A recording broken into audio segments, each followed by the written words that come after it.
toute la gloire. À toi seul soit l'honneur, la louange, la révérence, le respect, la crainte. Dans le nom de Jésus-Christ, nous avons ainsi prié. Amen. Alléluia. Vous pouvez vous asseoir dans sa présence.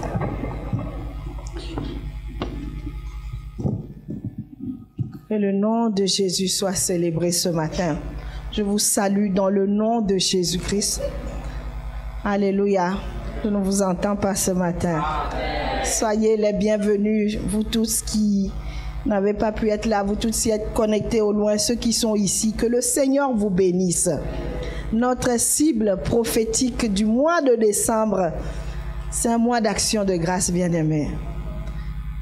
L'action de grâce, la louange et l'adoration, ce que Dieu veut. Alléluia. Et la parole de Dieu dit, je ne me tairai pas, je louerai l'Éternel. Amen. Et je voudrais vraiment que ces paroles, ces mots ne nous quittent pas, vraiment tout au long de ce mois-ci et au-delà. Que le nom du Seigneur soit béni. Et ce matin, c'est un grand honneur pour moi. C'est vraiment une grâce, une faveur qui m'a été faite encore ce matin de me tenir devant vous. Et je ne le prends pas pour acquis ce matin, bien-aimés. Je remercie le Seigneur pour vos vies. Je remercie le Dieu Tout-Puissant et je remercie le pasteur Geoffroy Apété, notre papa, alléluia, qui nous a parlé tout à l'heure et qui me donne l'opportunité de pouvoir grandir sous sa main et sous son autorité. Alléluia. Bienvenue dans ce culte ce matin, bien-aimés. Dieu a tellement fait de grandes choses pour nous. Et tout ce mois de décembre, nous voulons le passer vraiment à lui rendre toute la gloire. Vraiment, c'est vrai que cette année a un goût particulier pour chacun d'entre nous. Néanmoins, notre Seigneur mérite la gloire et les remerciements. Alléluia. Sans plus tarder, nous allons aller dans le livre de Nombre, chapitre 10 et le verset 10. Nombre 10, verset 10. Alléluia. La Bible, je lis la parole du Seigneur ce matin. Il dit, dans vos jours de joie, dans vos fêtes, et à vos nouvelles lunes, vous sonnerez des trompettes en offrant vos holocaustes et vos sacrifices d'action de grâce, et elles vous mettront en souvenir devant votre Dieu. Je suis l'Éternel, votre Dieu. Alléluia. Seigneur, nous voulons bénir ton nom ce matin pour ta parole. La Bible déclare que ta parole est éternelle et il n'y a aucune circonstance, Seigneur, aucune loi, aucune chose qui peut la changer, la transformer. Voilà pourquoi nous l'accueillons ce matin dans le nom de Jésus-Christ. Merci de bénir les cœurs. Merci de bénir les vies. Merci de bénir vraiment les maisons ce matin. Nous voulons préparer la terre de nos cœurs ce matin pour comprendre ce qui se cache derrière l'action de grâce que nous te devons. Que ton nom soit glorifié ce matin. Et laisse que, Seigneur, tout ce qui va être dit ce matin soit dirigé et contrôlé par toi tout seul. Saint-Esprit de Dieu, conduis toutes choses selon ton programme au nom de Jésus-Christ. Amen. Alléluia. Est-ce que quelqu'un est ici ce matin? Dimanche dernier, nous avons vu, bien aimé, que le pasteur avait prêché. Il avait dit que l'action de grâce, c'est une question d'expérience pour ceux qui n'avaient pas été là. L'action de grâce, c'est une question de connaissance et de confiance envers Dieu. Une question d'expérience, ce que tu as vécu, une question de connaissance, comment tu connais ton Dieu, et une question de confiance envers Dieu. Comment tu lui as fait confiance de façon à ce que tu puisses vivre des choses pour lesquelles tu as témoigné ou tu n'as pas témoigné. Alléluia. Ce verset que nous venons de lire ce matin dans Nombre 10, ce verset illustre un peu les propos du pasteur. Pourquoi? Parce que si vous lisez à partir du verset 1, c'est très passionnant. Je vous conseille de lire tout le chapitre. Il dit, on parle de l'organisation du camp d'Israël. Alléluia. Ils étaient dans le désert. On parle de comment ils étaient organisés, ce qui doit être fait. Il a été fabriqué des sortes de trompettes. Et donc, il est il est question de ce qui doit être fait. Comment il doit être fait? Pourquoi? De quelle manière? Pour qui? Ainsi de suite, ça doit être fait. Et donc, on voit que des sonneries de trompettes différentes étaient employées à des fins distinctes et à des occasions particulières. Dieu est un Dieu ordonné.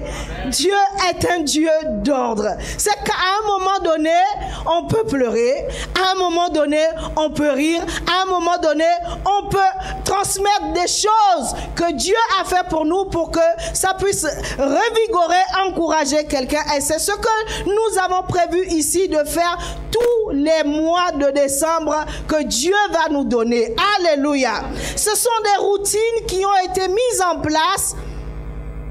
Dieu a parlé à Moïse dans Nombre 10 et ce sont des instructions, ce ne sont pas des informations, ce sont des instructions divines. Donc, ils avaient et on n'avait plus besoin de le leur expliquer.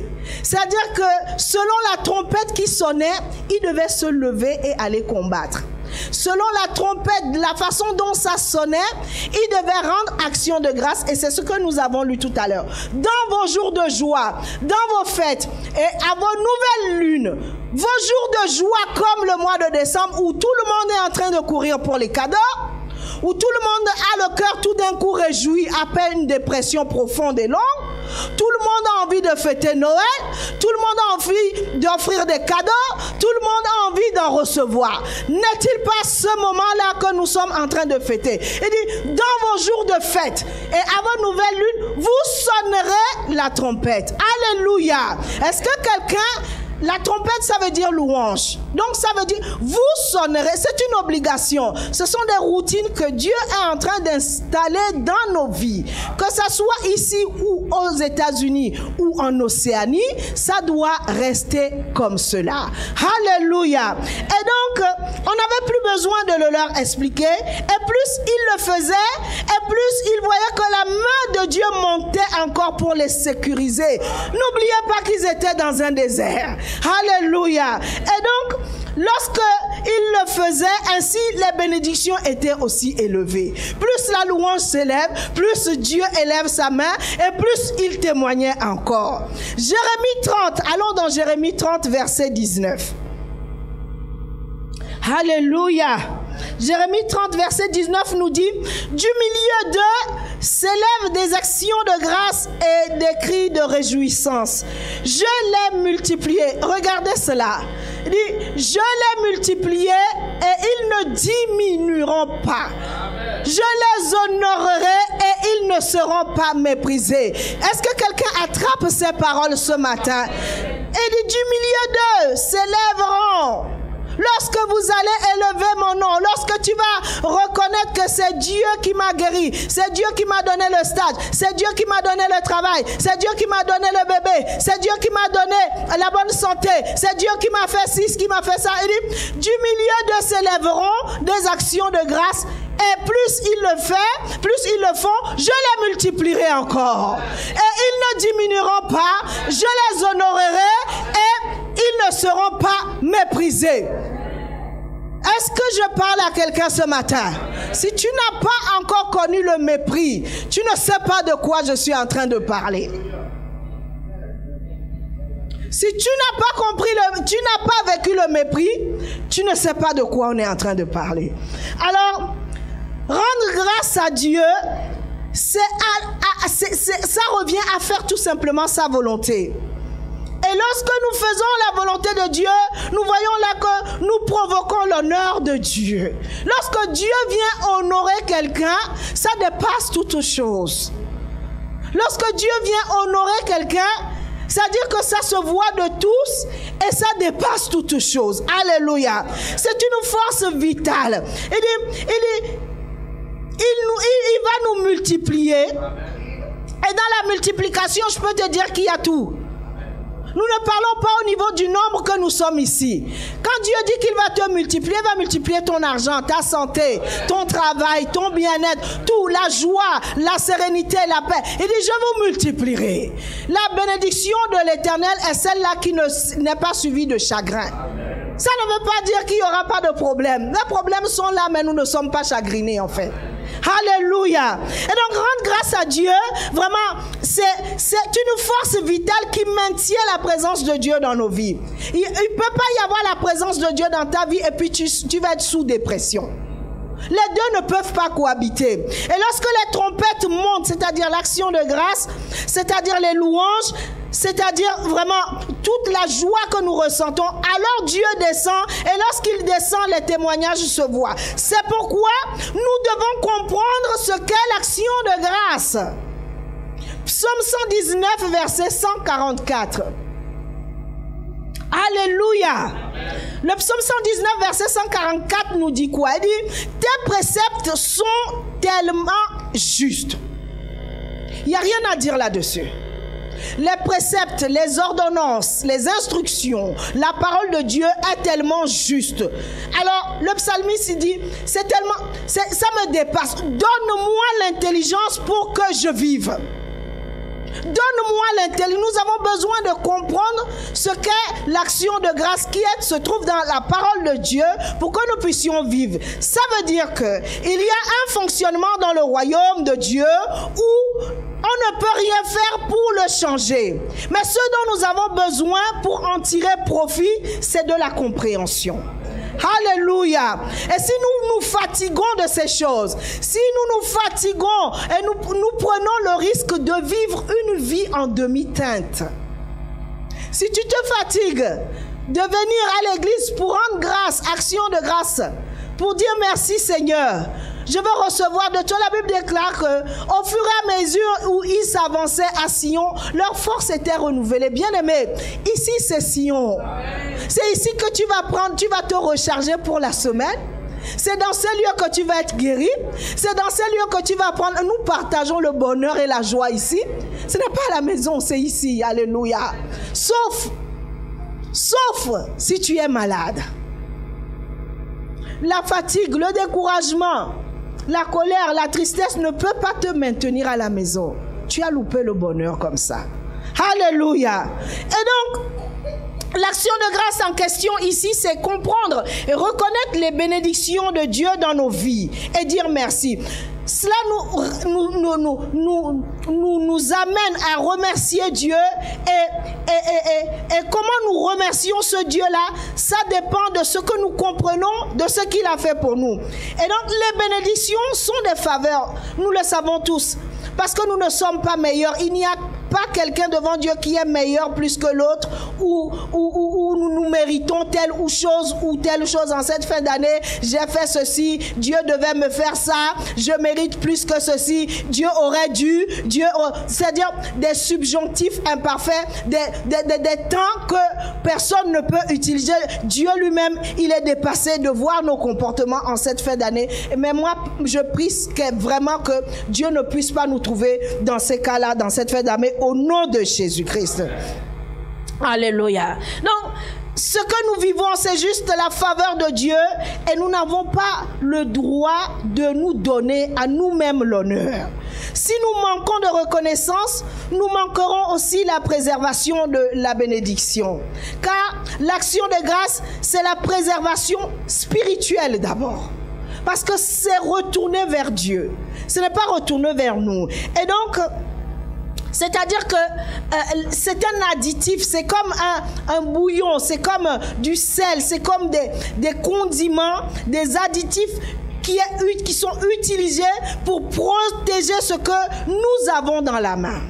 Pour protéger le bébé, la réussite, la santé, tout ce que Dieu a pu te donner en cette année, l'action de grâce est un additif que tu vas utiliser pour protéger cela. Peu importe ce que tu as dans la main en ce moment, peu importe sa taille, peu importe vraiment ce que cela représente. Et ça la préserve contre la destruction, contre le gaspillage et contre la ruine. Alléluia. Est-ce que quelqu'un comprend ce matin?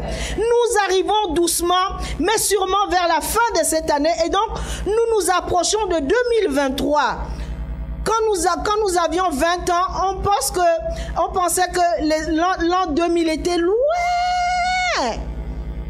C'était loin comme ça. Et on imagine, là, non seulement on est dans l'an 2000, mais 2023. Et donc, nous devons dire merci à Dieu pour cette année. Si tu ne t'assois pas pour passer en revue tout ce que tu as pu vivre, tout ce que Dieu a fait, tu vas passer du temps à te plaindre et à murmurer et à pleurer et à déprimer sur un seul truc que tu n'as pas, alors que tu dois te focaliser sur tout ce que tu as reçu cette année. Alléluia. Et donc, nous devons mettre du temps à part, même chez nous à la maison, pour l'action de grâce, pour chaque aspect, chaque circonstance, chaque événement de nos vies. Alors la bénédiction sera permanente tout le temps. Que cela soit notre manière de vivre et vous verrez comment Dieu va continuer à changer notre niveau dans cette église. Lisons pour cela Luc chapitre 1 verset 45. Luc chapitre 1 verset 45. La Bible dit: heureuse celle qui a cru, parce que les choses qui lui ont été dites de la part du Seigneur auront leur accomplissement. Alors j'aimerais qu'on projette la version parole de vie. Heureuse celle qui a cru. Maintenant, parole de vie, chapitre 1 verset 45. Il dit: tu es heureuse. En effet, tu as fait confiance au Seigneur de ce qu'il t'a dit, et ce qu'il t'a dit t'arrivera. Voilà la promesse. Même avant que ça ne soit réalisé, la Bible déclare que tu es bien heureux, tu es heureux. Non, en gros, tu n'as même pas de raison de pleurer aujourd'hui. Tu n'as même pas besoin, tu n'as même pas le droit de te plaindre aujourd'hui. Cela voudrait dire que très souvent nous croyons que des choses qui sont simples, des choses qui sont simples dans la parole de Dieu ne sont pas vraies. Parce que Dieu est un Dieu de complications. Non, la parole de Dieu là, non, c'est trop simple. Ça ne peut pas être vrai. Mais la vérité, c'est que la parole de Dieu est remplie que de simplicité. Alléluia. La parole de Dieu, la bonne nouvelle que Jésus a apportée, c'est remplie que de simplicité. Regardez Matthieu 6, 33, ce que ça dit.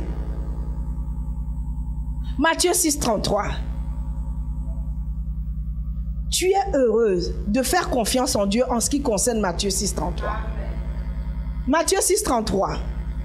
Il dit... Est-ce que vous pouvez me projeter ça, s'il vous plaît? Cherchez premièrement le royaume et la justice de Dieu, et toutes ces choses pour lesquelles tu pleures, tu gémis, tu te plains, tu machin, toutes ces choses vous seront données par-dessus tout. Mais avant tout, cherchez premièrement le royaume et la justice. Et je peux vous assurer, vous garantir, et je ne serai pas le seul dans ces lieux, que ce verset fonctionne de feu de tonnerre. Alléluia. Ce que Dieu veut, ce qu'il demande, c'est ce qui est juste devant lui. C'est que les hommes soient sauvés, pas autre chose. C'est que il ne s'agit même pas de ta réussite scolaire. Il n'est même pas question de ton mariage, de tes enfants. Il n'est question que le fait que ton père, ta mère, ta tante, ton voisin, ton cousin, ton inconnu soient sauvés. C'est ça qui est juste et bon devant Dieu. Que les hommes soient sauvés. Avant. Mais il dit qu'il nous donne, il rajoute, si tu comprends ça, tu vas obéir, bien-aimé. Si tu comprends ça, on ne va pas te supplier. Il dit, si tu obéis, tout le reste te sera donné par-dessus. C'est simple. Et je prie ici, ce matin, que l'obéissance en ces choses devienne naturelle pour chacun d'entre nous ici, au nom de Jésus-Christ. De cette même manière, tu remercies facilement après un miracle. Peu importe sa taille, peu importe sa valeur. Regardez le temps de témoignage que nous avons vécu ici vendredi. Ça nous a dépassé. On a commencé comme si c'était dans un rêve. Tout le monde a commencé à témoigner de ce que Dieu a fait. Si tu trouves un environnement, tu dois créer l'environnement d'action de grâce. Sinon le diable, il vient gommer tout ce que Dieu a fait de ton cerveau en fait. Tu dois créer ça. Voilà pourquoi Dieu demande à ce qu'on mette ce temps-là de côté. Tu dois le créer. Et quand c'est en mouvement, les choses vont te venir. Ah bah tiens, j'avais vécu ça. Ah bah tiens, oh, mais vraiment, moins une, hein. Heureusement que tu étais là. heureusement que tu étais là. Donc, si nous refusons, si nous disons facilement merci à Dieu, le niveau du dessus, vraiment, nous arrivons tout de suite au niveau supérieur. À chaque fois que nous remercions Dieu, il nous propulse au niveau supérieur. Alléluia. Et donc, c'est ce qu'il a prévu. La Bible dit que, la Bible dit dans Hébreux 10, verset 36, si nous pouvons rapidement nous projeter cela. Vous allez voir l'autre niveau supérieur. Car vous avez besoin de persévérance afin qu'après avoir accompli la volonté de Dieu, vous obteniez ce qui vous est promis. Donc, accomplir la volonté de Dieu, je l'ai dit tantôt, c'est de rendre grâce à Dieu. Plus tu rends grâce à Dieu de ce qu'il t'a fait, ce qu'il t'a donné, le niveau au-dessus, c'est-à-dire ce qui dépasse même l'entendement de lui-même. Et nous sommes des êtres spirituels, c'est d'arriver à remercier Dieu pour des choses que tu ne vois pas encore. Ça, c'est le niveau supérieur de la foi. De dire merci pour ton année scolaire alors que l'année n'est pas encore finie. De dire merci pour tout ce pourquoi tu as planifié les choses, tu as mis les choses en place. Tu dois dire merci maintenant pour arriver à ce niveau-là. Parce que ce que Dieu a dit, après avoir accompli sa volonté, il va te donner ce qu'il a promis. Alléluia. La Bible est un livre d'instructions. C'est-à-dire que tu vas arriver à un niveau où tu ne peux pas changer toi-même ta position. Tu vas arriver à un niveau où tu ne peux rien faire pour changer les choses dans ta vie. Et c'est lui qui va le faire. Sauf que si tu n'as pas cultivé une relation de confiance, bien aimé, laisse-moi. Pour quelle raison il va se précipiter pour venir te sauver quand tu te retrouves au bord du gouffre, du précipice? Si toi et lui, vous n'avez même pas convenu de quelque chose. C'est-à-dire, à chaque fois que tu fais des choses, tu le mets à l'écart. À chaque fois que lui-même, il vient faire quelque chose, il se dépêche de faire quelque chose, tu te prends pour quelqu'un, je ne sais pas. Maintenant, quand tu vas avoir besoin, là, pour quelle raison lui va se soulever? Pour quelle raison il va courir maintenant pour le faire? Voilà pourquoi l'alliance doit fonctionner dans vos vies. L'alliance dans les petites choses, quelqu'un va dire que c'est trop facile, c'est trop simple. C'est là-bas. À chaque fois que vous vous détournez de ces instructions, de la parole de Dieu, peu importe les prophéties que vous auriez reçues dans le passé, vous défiez son intégrité. Vous défiez son intégrité en ne lui disant pas bonjour, en ne lui disant pas merci, en ne lui disant pas papa, merci pour la journée. Juste, des fois, il ne s'attend pas à 3 heures de prière. Une phrase lui suffit. Parce que son esprit t'a conduit toute la journée. Tu n'as même pas besoin de faire grand chose parce qu'il était déjà là. Tout ce que nous prenons pour acquis va tôt ou tard diminuer, s'étioler ou va devenir fade. Mais tout ce pourquoi nous rendons grâce augmente, bien aimé. Tout ce pourquoi nous rendons grâce se bonifie. Vous voyez comment nos enfants sont beaux ici, hein? Aucun enfant ne sera moche dans ces lieux. Même jusque là-bas. Tout ce pourquoi nous dansons, il le multiplie entre nos mains. Il l'embellit. Et ça prend de la valeur. Regardez quelqu'un qui a fait 120 kilos. 120 kilos. Je n'avais pas confiance en moi. Mais aujourd'hui, je vais te regarder dans les yeux. Je vais bien te regarder encore. Parce qu'avant, je me cachais. Je ne voulais même pas qu'on me voie. Mais je vais te regarder pour te montrer que voilà ce que Dieu fait. Amen. Voilà ce qu'il fait. Et je vais vous donner un témoignage.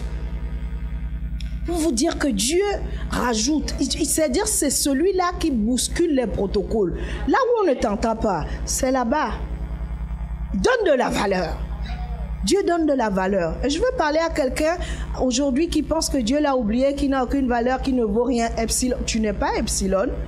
de toute ma vie, bien-aimé, les circonstances, les temps, les hommes, les démons ont toujours voulu, à un moment ou à un autre de ma vie, me complexer, me rabaisser, me laisser une morsure dans ma chair, dans mon âme.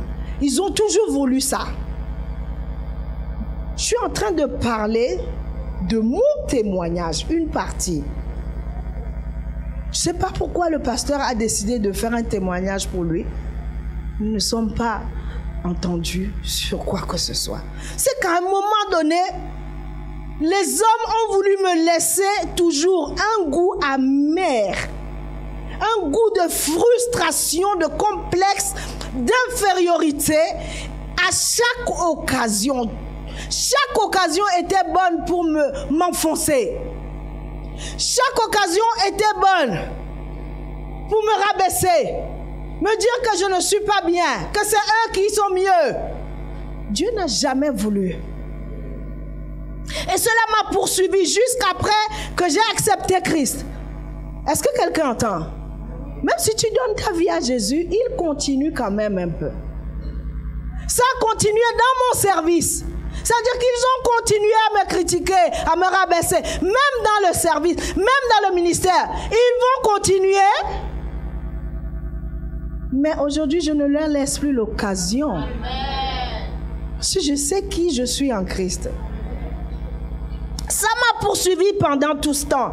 J'en étais arrivé à oublier que l'amour de Dieu pour moi, envers moi, ne tenait pas compte de leur ressenti, ne tenait pas compte de leur regard, ne tenait pas compte de leurs émotions et autres. Mais c'est lui qui me tenait. Et quelqu'un qui a vécu ces choses, c'est moi. Et je me tiens ici pour vous dire ces choses-là. Je ne suis pas obligée de vous partager. Ça, les pasteurs ne disent pas, ne parlent pas de leur témoignage, de leur vie. Ici, nous ne cachons rien. C'est-à-dire qu'on ne nous a pas jetés comme ça au milieu de vous. On a eu un vécu. Jésus lui-même a eu un vécu. Nous devons vous dire ces choses-là. Pour que quelqu'un qui se sente comme ça puisse savoir que Dieu peut le faire encore. Alléluia. C'est ainsi que je vais vous raconter. C'est peut-être drôle, mais c'est ma vie, c'est mon témoignage. Que si la mode des hommes, si la tendance était de se marier et d'avoir vraiment une fête grande et coûteuse, c'est que moi, chez là, je ne suis même pas mariée. Si la mode était en 2020, là, de faire une grande fête, 2000, pardon, et de se marier, c'est que moi, je ne me suis pas mariée. Je ne me suis pas mariée. Selon eux. Je dis bien selon eux. Mais avec du recul, ma fête était belle. Je n'aime pas qu'on critique la robe de mariée de quelqu'un. Je n'aime pas qu'on critique le repas de mariage de quelqu'un. Je n'aime pas qu'on critique le voile, le diadème, les chaussures de quelqu'un. C'est son mariage, c'est pas ton mariage.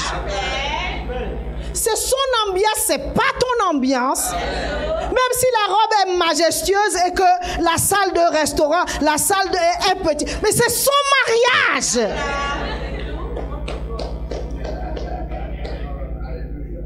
Ma fête était belle. Ma fête était belle.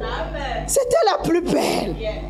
Elle était toute simple, mais forcément le plus beau mariage. Il a fallu que je comprenne que si j'avais attendu pour avoir suffisamment d'argent, je n'allais probablement jamais me marier. Je n'allais jamais probablement le faire. Pourquoi? Tous les jours, je dis merci à Dieu de l'avoir fait. Merci de m'avoir sorti de la malédiction. Mais il faut comprendre, il faut le comprendre. Chez nous, c'est dur de se marier. C'est dur de se marier. Mais comme on était déterminés, hey, on était déterminés. Satan a compté sur la pauvreté, sur sa pauvreté ancienne, pas maintenant, sur ma pauvreté, il a compté là-dessus pour nous en dissuader. Il a menti. Il a menti. Ceux qui ont pensé que 20 000 euros suffisaient, ça ne suffisait même pas pour faire un mariage. Et ceux qui ont dépensé 2 000 ou même moins ont eu le même livret de famille. Oh. On a eu le même livret de famille. C'est la même valeur. Alors je n'ai pas eu vraiment de lune de miel, bien-aimé. Je ne sais même pas ce que ça veut dire. Je ne connais même pas le goût de ça. Je ne saurais jamais probablement à quoi cela ressemble. Mais je peux vous dire que j'ai appris à apprécier tous les jours que j'ai passés dans mon foyer. Amen. Chaque jour, j'ai apprécié. Et j'ai continué à tirer le meilleur même à aujourd'hui. Je ne sais pas ce qui va se passer en 2023, mais j'ai quelqu'un qui m'a déjà devancé, qui me dit avance parce que le pays est bon. Avance parce que le pays est bon. Et je lui dis merci déjà pour 2023. Passer une grossesse en pleine forme avec des belles robes, des pantalons, vous savez les pantalons avec la poche ici là. Passer des grossesses, j'en ai jamais connu. Je n'ai jamais connu ça. Je vais trouver ça où le pantalon, mais qui va m'acheter ça? La robe de mariée, les trucs là où maintenant, même pour allaiter, il y a un trou ici, tout ça. Oh, mais tu vas à la maternité, mais c'est et je vais trouver ça où?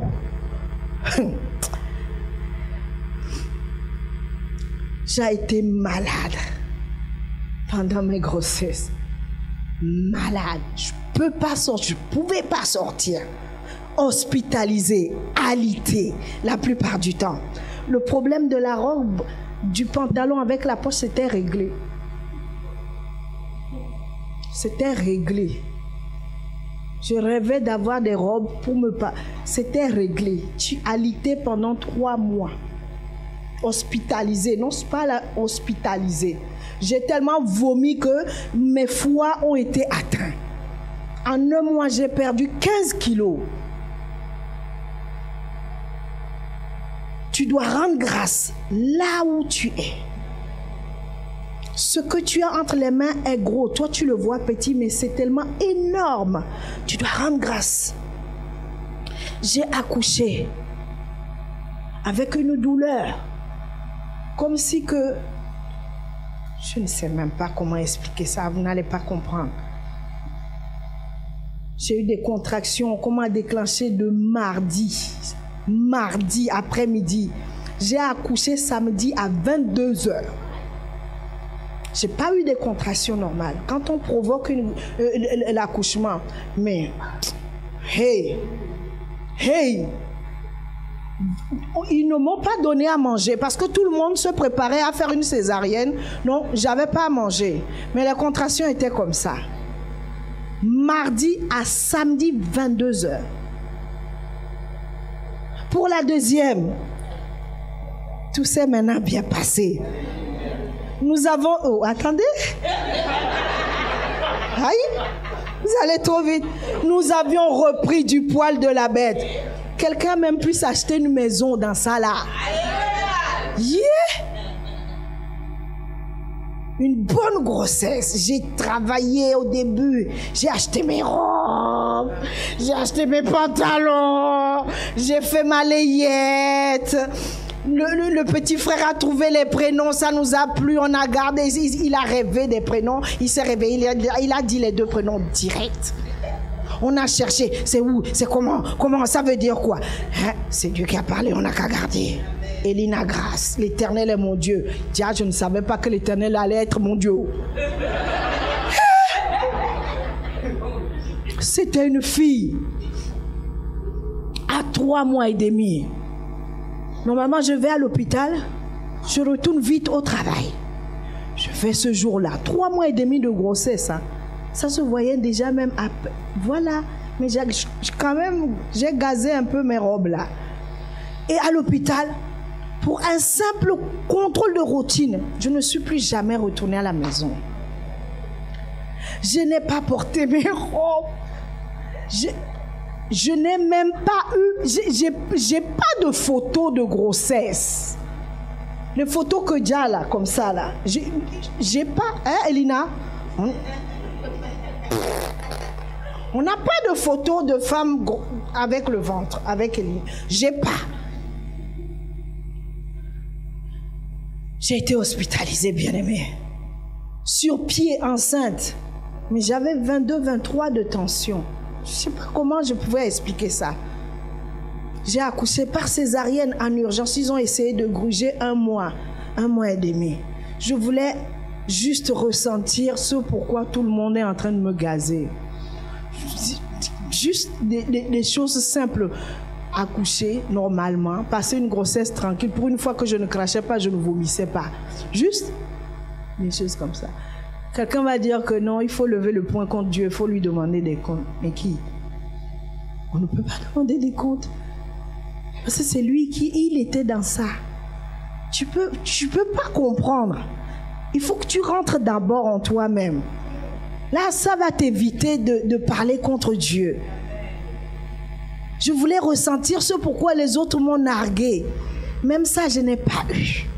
Je vous passe les détails pour l'enfant. Je ne vous dis même pas dans le service et autres, ce sera autrefois. Pourtant, on a continué à rendre grâce à Dieu, car dans tout ça, je voyais une main invisible qui était là. Dans tout ça, je voyais qu'il était au contrôle de nos vies. Et il y avait vraiment... On savait qu'il y avait une limite que Satan ne pouvait pas dépasser. Il y a une limite, c'est-à-dire il y a une limite, il ne peut pas la dépasser. C'est ça que vous ne savez pas en fait. Tu ne dois pas paniquer. Il y a une limite que Satan lui-même il sait, Dieu lui sait, mais toi tu ne sais pas. Toi qui es enfant de Dieu, tu ne sais pas. Il y a une limite qu'il ne dépassera pas. Point final. Aujourd'hui, je peux voir et constater que mes enfants ne sont pas diminués pour autant. Mes enfants ne sont pas les citoyens ou des enfants de seconde zone pour autant. Ils ne sont pas parfaits. Mais je ne cesserai jamais de rendre grâce à Dieu de me les avoir donnés, même si c'était moins une à chaque fois. À chaque fois, il y avait toujours un truc. Est-ce que quelqu'un a ce goût-là? À chaque fois, il y a toujours un truc. À chaque fois, à chaque fois. Mais je refuse de dire dans tout ça que Dieu n'a rien fait. Je refuse de dire que Dieu m'a laissé ou de critiquer parce que cela n'a pas été comme je voulais à chaque fois. Tout réside, bien-aimé, tout réside dans comment tu vois Dieu qui t'a donné telle ou telle chose, peu importe la taille, peu importe les circonstances dans lesquelles tu les as obtenues. Peu importe ça. Tout réside dans comment tu vois ce Dieu-là. Peu importe la petite chose qu'il t'a donnée. La Bible dit que la foi peut être petite, mais si on l'utilise, ça peut démolir les montagnes. Si aujourd'hui, malgré tout, tu peux voir cette chose, je peux voir cette chose, je peux vous voir, je peux vous toucher, je peux vous tenir la main, ou même vous sentir comment vous allez, c'est que Satan a échoué. Alors c'est que Dieu mérite la louange, bien-aimé. Ce n'est pas parce que cela ne se passe pas comme prévu, comme dans les rêves, que tu ne dois pas, que Dieu ne mérite pas ton merci. Cher ami, tout ça, dans tout ce que je viens de vous dire, nous avons appris à compter encore plus sur Dieu. Parce que c'était arrivé à un point où ça ne dépendait même pas de nous en fait. Qui peut ressusciter un bébé de 5 mois qui peut faire ça? Personne. C'est lui le créateur de la vie. Nous devons lui dire merci dans chaque domaine, devant chaque situation. Et pour plusieurs peut-être d'entre vous, il y a une phrase que tout va bien. Quand je mets à la fin d'une phrase tout va bien, c'est que vous devez le prendre comme ça. Tout va bien. Pas de panique, tout va bien. J'ai appris à dire ça. Et mon mari et moi, tout ça nous a rendus forts. Ça nous a rendus confiants. Ça nous a rendus reconnaissants, mais surtout sensibles et alertes. Parce qu'à chaque moins une là, ça peut déraper. Ce n'est pas de la schizophrénie. Mais je suis sensible qu'il y a quelqu'un qui m'en veut parce que je suis précieuse. Donc, il peut me toucher à chaque moment. Je n'ai pas le droit de me laisser aller, en fait. Je ne peux pas. Il va m'achever. Mais ce n'est pas mon partage. Parce qu'il y a une limite qu'il ne pourra jamais dépasser. Nous savons qu'à chaque fois, il essaye quelque chose et nous ne lui laissons pas l'espace. On utilise tous à la maison ce même mystère-là. On rend grâce avant même de commencer quelque chose. Parce qu'on sait qu'il pourrait nous attendre. Donc on lui dit d'abord merci Seigneur, merci. Merci, gère. C'est un parapluie que nous déployons. Aujourd'hui, plutôt que de se sentir délaissé, mal aimé, détesté, abandonné, volé ou même offensé par Dieu parce qu'il n'a pas fait les choses comme j'ai planifié sur la feuille. Sur mon to-do list là, c'est d'abord ça qu'il devait faire. Il n'a pas le droit, c'est d'abord ça qu'il devait faire. Pourquoi même il a fait ça? Je lui dis que c'est ici qu'il devait faire. Et il n'a pas fait ça, il est venu me donner ça. Comment je fais maintenant? Mon cerveau est retourné. Mais tu es autiste.